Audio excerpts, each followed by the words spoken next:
Hello friends, मैं पूजा, मेरे YouTube channel में आप सभी का स्वागत है। तो फ्रेंड्स, जैसा कि हम आपको बताए थे कि हम 500 की सीरीज़ लेके चल रहे हैं, तो आज ये मेरा दूसरा क्लास है। तो चलिए हम आज दूसरे क्लास को पढ़ते हैं। डेली हम कम से कम 20 क्वेश्चन करेंगे। तो आज हम दूसरा क्लास पढ़ते हैं। चलिए हम क्वेश्चन नंबर 1 देखते हैं कि किंडरगार्टन विधि का प्रतिपादन किसने किया है। तो ऑप्शन नंबर 1 है कुक, ऑप्शन नंबर बी है फ्रोबेल, ऑप्शन नंबर सी है मॉन्टेसरी और ऑप्शन नंबर डी आपका है डाल्टन।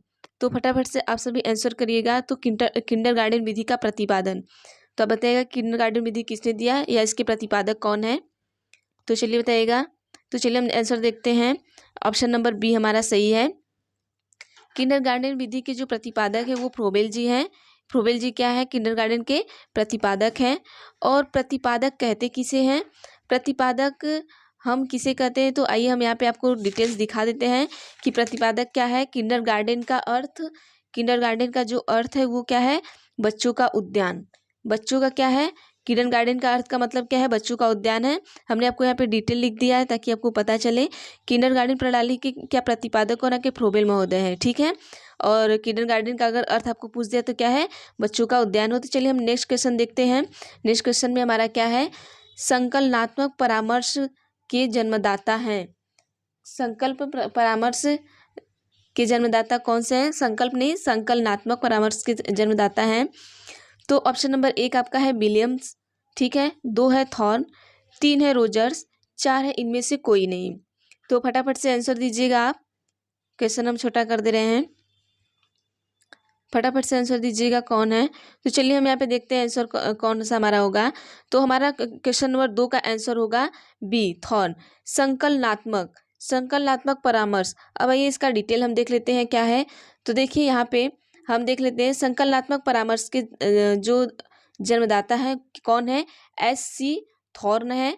और देखिए इनका पूरा नाम क्या है, एफ.सी. थॉर्न है। और ये जो हमारा संकलनात्मक परामर्श होता है, इस प्रकार का जो परामर्श होता है वो क्या होता है, न तो अधिक सक्रिय होता है और न ही क्या होता है, अधिक निष्क्रिय होता है। तो आप यहाँ से याद करिएगा उसे। तो चलिए हम देखते हैं क्वेश्चन नंबर 3। क्वेश्चन नंबर 3 में क्या है कि छात्र के अवांछित व्यवहार के संशोधन हेतु सबसे प्रभावी विधि है। तो आप यहाँ पे बताइएगा कि सबसे प्रभावी विधि क्या है। ऑप्शन नंबर 1 है उसे माता पिता को सूचित करना, बी छात्र को दंडित करना, सी उसे नज़रअंदाज करना, डी अवांछित व्यवहारों के कारण का पता लगाना तथा उपचारों का क्या करना, उपचारों को सुझाव देना। तो हम क्वेश्चन छोटा कर दे रहे हैं, आप आंसर बताइएगा आप सभी फटाफट से। तो चलिए देखते हैं।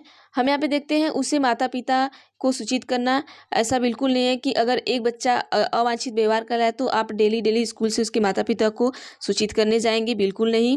छात्र को दंड देंगे, ये भी नहीं है कि आप बिना किसी चीज़ को जाने छात्र को दंड दे देंगे। उसे नज़रअंदाज तो बिल्कुल भी नहीं करना है। तुम्हारा ऑप्शन नंबर डी क्या होगा, एकदम सही होगा कि अवांछित व्यवहार का, उसके जो अवांछित व्यवहार हो रहे हैं उसके कारणों का पता लगाइए और आप उसका उपचार कीजिए या उपचार का सुझाव दीजिए। तो चलिए हम ऑप्शन नंबर क्वेश्चन नंबर 4 देखते हैं। क्वेश्चन नंबर 4 क्या हमारा, डिसलेक्सिया संबंधित है। देखिए ये बहुत ही इंपॉर्टेंट है आपका, डिसलेक्सिया डिस्ग्राफिया ये सारे बहुत ही इंपॉर्टेंट है, आप इसे लिखिएगा, ठीक है। तो चलिए देखते हैं डिसलेक्सिया संबंधित है, एक सेकेंड। तो आप बताइएगा डिसलेक्सिया संबंधित है, किससे संबंधित है, लेखन संबंधित है option number A, option number B है पढ़ने संबंधित है, ऑप्शन नंबर सी है गणित संबंधित है, ऑप्शन नंबर डी है वाक क्षमता संबंधित है। तो लेखन संबंधित क्या होता है हमारा, आप फटाफट से बताइएगा कि लेखन मतलब लिखने से संबंधित, लिखने से संबंधित हमारा क्या होता है, यहाँ पे हम देख लेते हैं। लिखने से संबंधित यहाँ पे हम लिख लेते हैं, होता है हमारा डिस्ग्राफिया। डिस्ग्राफिया ये इससे क्या होता है, डिस्ग्राफिया, ठीक है, ये लिखने से संबंधित है। पढ़ने से संबंधित आपका हो जाएगा, पढ़ने से संबंधित हो जाएगा आपका डिसलेक्सिया। क्या हो जाएगा, डिसलेक्सिया। यहाँ पे आपका क्या हो गया, डिसलेक्सिया पढ़ने से संबंधित हो गया। और गणित से संबंधित क्या हो जाएगा आपका, गणितीय कौशल संबंधी क्या हो जाएगा आपका, डिसकैलकुलिया। तो आपको पूछा क्या है, डिसलेक्सिया, तो डिसलेक्सिया हमारा ऑप्शन नंबर बी सही हो जाएगा। तो चलिए हम नेक्स्ट देखते हैं, यहाँ पे नेक्स्ट क्वेश्चन देखते हैं, क्वेश्चन नंबर 5। तो क्वेश्चन नंबर 5 में क्या है, ब्रेल लिपि एवं टेप रिकॉर्डिंग किसके लिए शैक्षिक प्रावधान के रूप में प्रयुक्त किए जा सकते हैं? तो ऑप्शन नंबर ए बताइएगा, श्रवण बाधित विद्यार्थी, बी है दृष्टिबाधित विद्यार्थी, सी है अस्थिबाधित और डी है आपका शारीरिक रूप से विकलांग विद्यार्थी। तो हम इसे छोटा कर देते हैं। आप देखिएगा, आंसर फटाफट से करिएगा। अब लाइक शेयर सब्सक्राइब भी क्या करिए और हमें कमेंट भी क्या करिए साथ साथ में कि आपको वीडियो कैसा लगा, क्लास कैसा लगा। तो आगे की वीडियो भी आपको लाते रहेंगे। तो चलिए देखते हैं ब्रेल लिपि। ब्रेल लिपि में क्या होता है कि जो हमारा ब्रेल लिपि है, इसमें बच्चा क्या होता है कि हाथों के स्पर्श से चीज़ों को क्या सीखता है, या उबड़ी उबड़ी सी कुछ चीज़ें लगाई रहती हैं और इसी को स्पर्श करके बच्चा इसे सीखता है। और अगर बच्चे को क्या करते हैं, टेप रिकॉर्ड करते हैं और टेप रिकॉर्डिंग भी उससे बच्चे को सुनाते हैं, क्योंकि बच्चा ब्रेल लिपि में क्या कर सकता है, देख नहीं सकता है। तो यहाँ पे कौन बच्चा आएगा, हमारा दृष्टिबाधित बच्चा आएगा। अगर वो देख नहीं सकता है तो वो स्पर्श करके सीख सकता है, और कैसे, सुनकर सीख सकता है, सुनकर और कैसे, स्पर्श करके सुन सकता है। ठीक है, तो हम चलिए देखते हैं यहाँ पे। आप यहाँ पे नीचे हमने देखिए आंसर भी हमने लिख दिया है।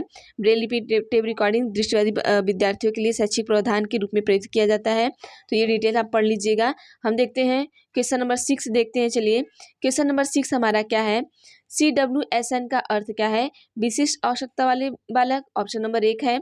बी है मजबूत आवश्यकता वाले बालक, सी है एकांकी आवश्यकता वाले बालक, और डी हम देख लेते हैं क्या हमारा, मृदु आवश्यकता वाले बालक। तो आप फटाफट से बताइएगा इसमें क्या होगा।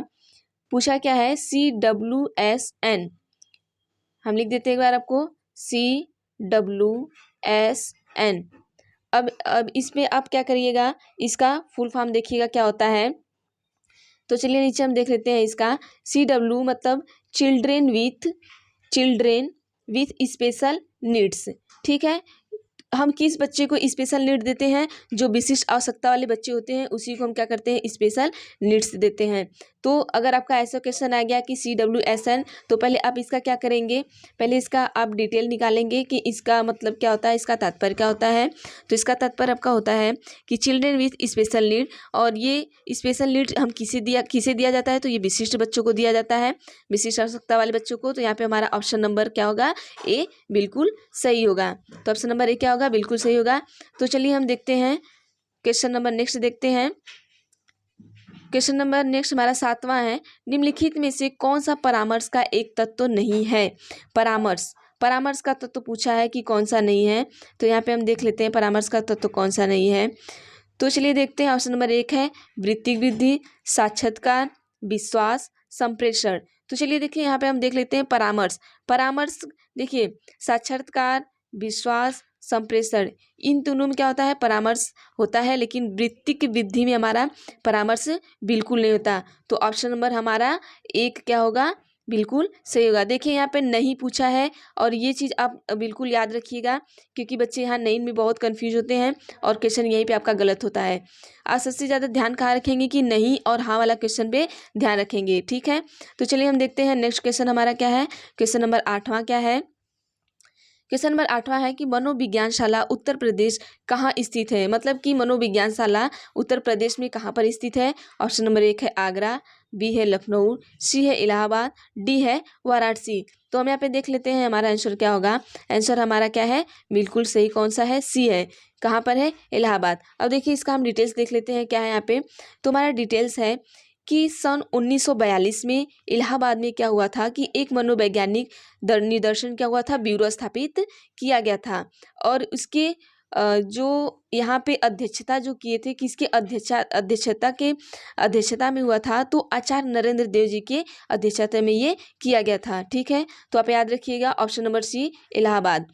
चलिए हम देखते हैं क्वेश्चन नंबर 9। क्वेश्चन नंबर 9 को हम देखते हैं क्या है, जो संबंध स्किनर का चूहों से है एवं थॉर्नडाइक का किससे है, बिल्लियों से है। अब देखिए यहाँ पे आंसर 2 देख सकते हैं कि आपको क्वेश्चन यहाँ पे पूछ सकता है कि स्किनर का संबंध किससे है, तो किससे है, चूहों से है।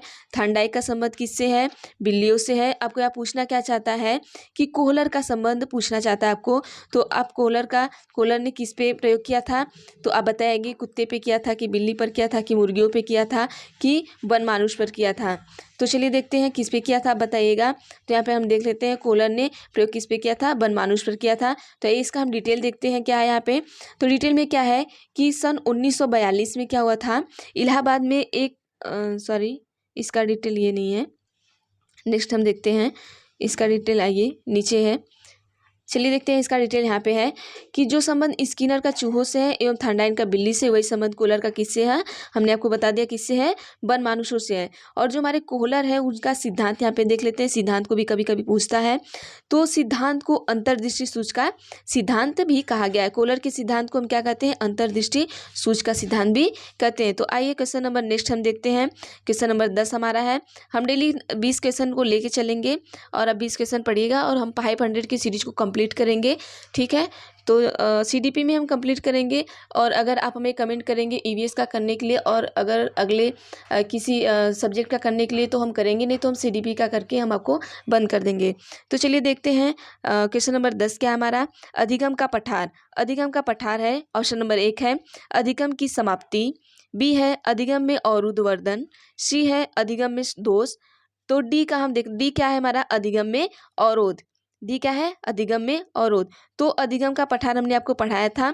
पठार कब बनता है, जब जैसे मान लीजिए यहाँ हमारा क्या है, अधिगम हो रहा है, ऐसे अधिगम होते होते जा रहा है, बीच में अधिगम हमारा क्या हो गया, रुक गया बिल्कुल, तो यहीं पे हमारा क्या बन जाएगा, पठार बन जाएगा। अगर आप पढ़ रहे हैं और बीच में आपने क्या की, पढ़ाई को बंद कर दी, तो क्या हो जाएगा, पढ़ाई में आपका पठार उत्पन्न हो जाता है।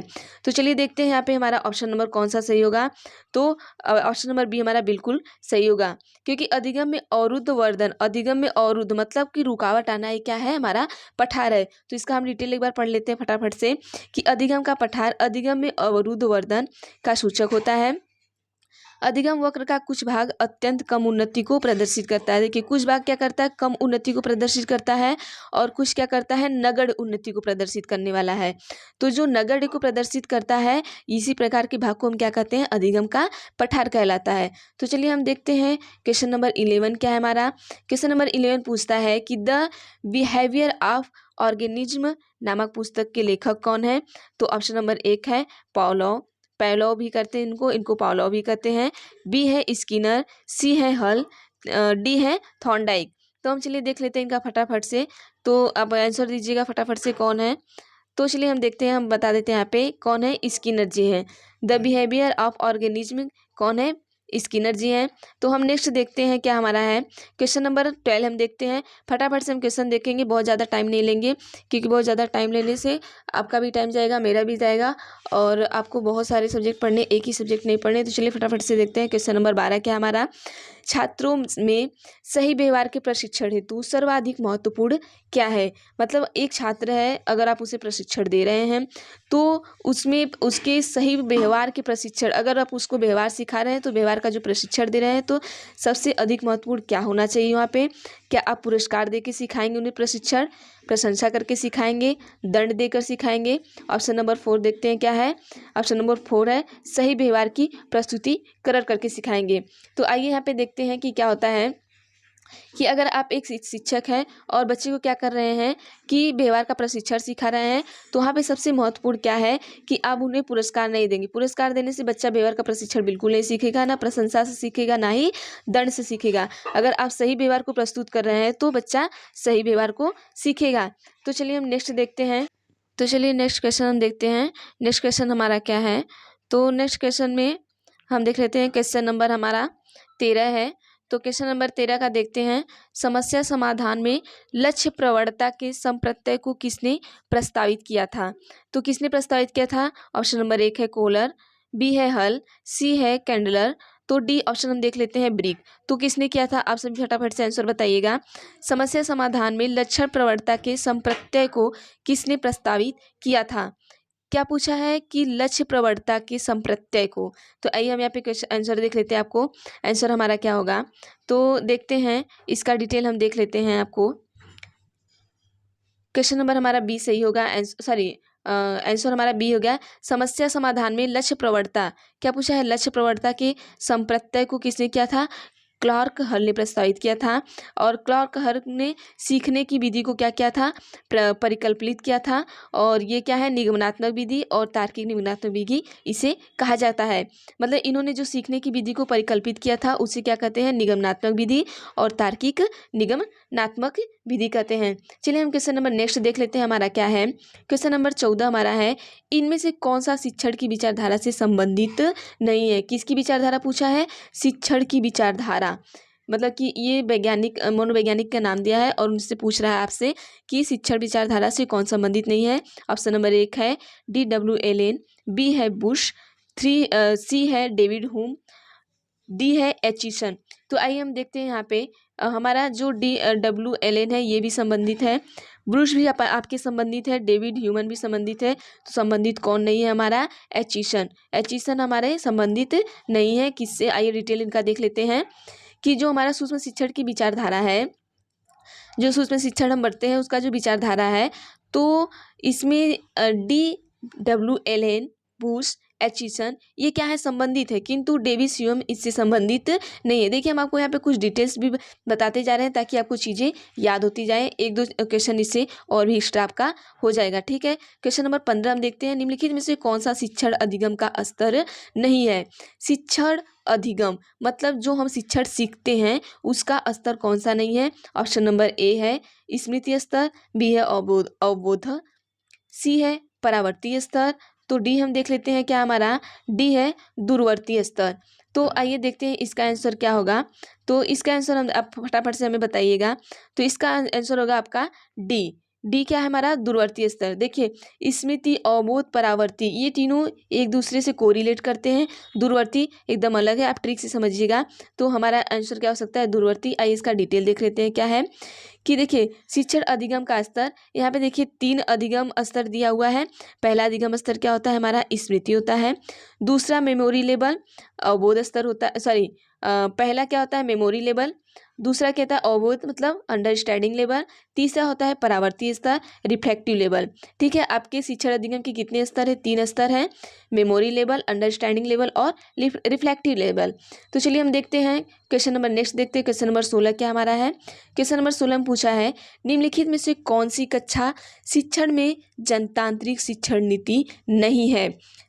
अब देखिए यहाँ पे क्वेश्चन नहीं पूछा है, आप हाँ में मत चले जाइएगा, नहीं तो क्वेश्चन आपका गलत हो सकता है। तो चलिए देखते हैं हम। ऑप्शन नंबर ए क्या है, अन्वेषण, बी है व्याख्यान, सी है योजना, डी है मस्तिष्क उद्वेलन। अब आप सभी इसका आंसर दीजिएगा, फटाफट से हमें आंसर दीजिएगा, क्या हो सकता है आपका यहाँ पे आंसर। तो चलिए देखते हैं आंसर क्या हो सकता है। आपको छोटा कर देते हैं, यहाँ पे आंसर बताइएगा क्या होगा। चलिए हम देखते हैं इसका डिटेल देखते हैं। यहाँ पे कौन सा आपको बता रहे थे, 15, एक सेकेंड,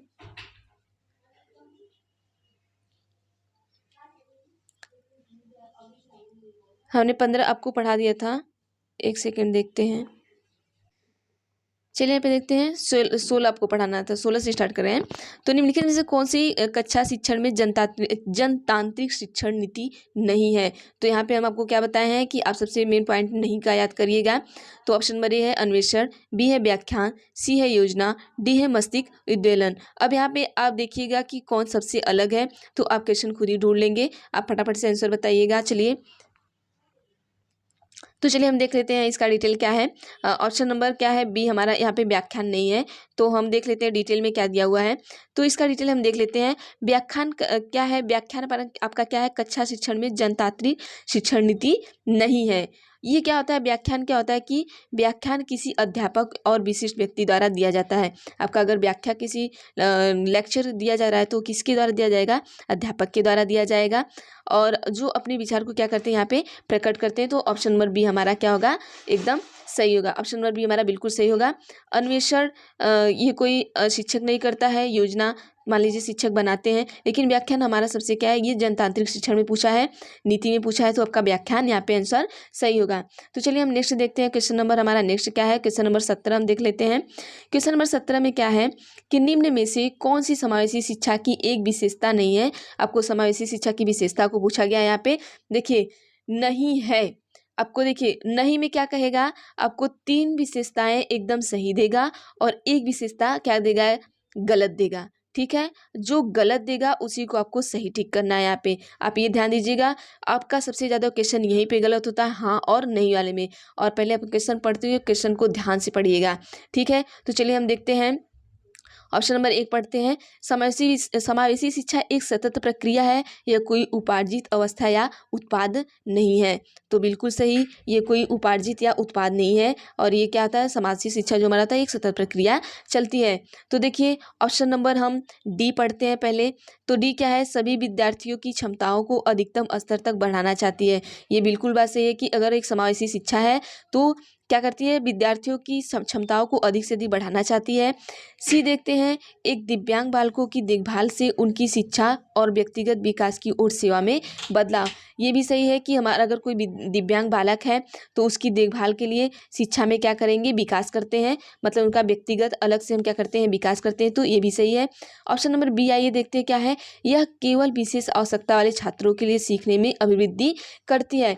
तो हम सीटेट में आपको बता दें, ये जो केवल वर्ड है ये आपका क्या है, निगेटिव वर्ड है। अगर कहीं भी आपको केवल दिख गया तो मतलब ऑप्शन वही आपका गलत है, ठीक है। ये क्या हमारा निगेटिव वर्ड है। अगर मान लीजिए यहीं पे आपको तीनों ऑप्शन में केवल केवल दे देता तो आपका तीनों ऑप्शन गलत हो जाता और एक ऑप्शन सही हो जाता। अगर आप ये ट्रिक समझ लीजिएगा कि जहाँ केवल आ गया मतलब ये हमारा ऑप्शन गलत हो सकता है, मतलब गलत हो सकता है, क्या गलत होगा। तो ऑप्शन नंबर बी हमारा क्या है, यहाँ पे गलत है, ठीक है। तो चलिए नेक्स्ट देखते हैं हमारा क्वेश्चन नंबर क्या है। क्वेश्चन नंबर 18 है, निम्न में से कौन सा फ्लैंडर की अंतःक्रिया विश्लेषण प्रणाली से संबंधित है। तो आप इसका आंसर फटाफट से दीजिएगा। ऑप्शन नंबर 1 है शिक्षक कथन, बी है छात्र कथन, सी है अभिभावक कथन, डी है मौन। पूछा क्या है, फ्लैंडर की अंतःक्रिया विश्लेषण प्रणाली, मतलब इसमें से कौन है जो फ्लैंडर की अंतःक्रिया विश्लेषण प्रणाली से संबंधित है, बताइएगा फटाफट से। तो आइए हम देखते हैं कि कौन संबंधित है। तो डिटेल देखते हैं। ऑप्शन नंबर सी हमारा क्या होगा, बिल्कुल सही होगा, अभिभावक कथन क्या होगा हमारा, फ्लैंडर से संबंधित है। तो यहाँ पे हम इसका डिटेल देख लेते हैं कि फ्लैंडर की अंतःक्रिया विश्लेषण प्रणाली शिक्षक कथन, छात्र कथन तथा मौन कथन, मौन शामिल है किंतु अभिभावक कथन शामिल नहीं है। अब देखिए यहाँ पे देखिए क्या पूछा है, नहीं पूछा है। यहाँ पे आप गलत सोच सकते हैं, यहाँ पे क्या पूछा है, संबंधित नहीं है। तो यहाँ पे से 3 संबंधित है और एक संबंधित नहीं है। तो क्या संबंधित है, देखिए शिक्षक कथन संबंधित है, छात्र का कथन संबंधित है और यहाँ पे क्या संबंधित है आपका अभिभावक का कथन संबंधित है। देखिए तीनों कथन कथन तीनों दिया है तो तीनों एक साथ दिया, कथन कथन, तो कथन संबंधित है। और आपका यहाँ पे कथन संबंधित है, कथन संबंधित है और आपका क्या संबंधित नहीं है, यहाँ पर अभिभावक का क्या है, मौन संबंधित नहीं है। मौन यहाँ पे बिल्कुल भी संबंधित नहीं है, ठीक है। तो चलिए नेक्स्ट क्वेश्चन देखते हैं हमारा क्या है। नेक्स्ट क्वेश्चन है क्वेश्चन नंबर 19 है, संभाषण में अर्थ की लघुत्तम इकाई। तो आपको संभाषण में लघुत्तम इकाई को बताना है। तो अब पहला ऑप्शन है ध्वनिग्राम, 2 है रूपग्राम, 3 है पद, चौथा है शब्द। तो फटाफट से आप आंसर हमें बताइएगा कि संभाषण में अर्थ की लघुत्तम इकाई है क्या है। तो चलिए हम देख लेते हैं इसका आंसर क्या होगा। तो चलिए देखते हैं आंसर नंबर क्या होगा हमारा, ऑप्शन नंबर बी क्या होगा, रूपग्राम। रूपग्राम क्या है, लघुत्तम इकाई है, किसकी है, संभाषण की। आप यहाँ हमें बताइएगा स्वनिम किसकी इकाई है, मतलब स्वनिम और इसके बाद जो और भी सारे आते हैं आप हमें कमेंट करके बताइएगा कि इकाई की सबसे छोटी इकाई की ध्वनि की सबसे छोटी इकाई कौन सी है। आप हमें एक क्वेश्चन बताइएगा, ठीक है। आप हमें ये कमेंट करके बताइएगा कि ध्वनि की सबसे छोटी इकाई क्या होती है। तो चलिए हम देखते हैं क्वेश्चन नंबर 19 हो गया आपका। 20 देखते हैं, हम करके सीखते हैं किसने कहा था। तो करके सीखते हैं किसने कहा था, ऑप्शन नंबर ए है डॉमेस, बी है योकम, सी है सिम्पसन, डी है कोलेशिनिक, ठीक है। तो ऑप्शन आप फटाफट से आंसर दीजिएगा। तो चलिए यहाँ पे हम देख लेते हैं कि ऑप्शन नंबर हमारा ए क्या है, बिल्कुल सही है, डॉमेस। तो आइए इसका डिटेल देख लेते हैं क्या है। तो डिटेल में क्या है, हम करके सीखते हैं डॉमेस के अनुसार है। तो आपका यहाँ पे खत्म हो जाता है। तो आइए हम लास्ट में देख लेते हैं। सूर्य धीरे धीरे निकलता है, ऊपर उठता है और दुनिया को प्रकाशित करता है। उसी तरह सब्र के साथ जो व्यक्ति आगे बढ़ता है वो एक दिन निश्चित ही ऊपर उठकर अपनी तकदीर बदलता है। तो आप सीटेट की तैयारी करते रहिए और आप ऐसे ही क्वेश्चन करते रहिए। हम 500 क्वेश्चन लाएंगे और उसमें से आपको मैं गारंटी देती हूँ कि आपका क्वेश्चन बहुत सारा मिल जाएगा। और जो भी क्वेश्चन होगा आप देखिएगा। एक सेकेंड कहाँ गया। जो भी क्वेश्चन होगा आपका यहीं से पूरा मिल जाएगा। और चैनल को लाइक शेयर सब्सक्राइब कर दिया करिए। तो चलिए आज के लिए बस इतना ही। Thank you.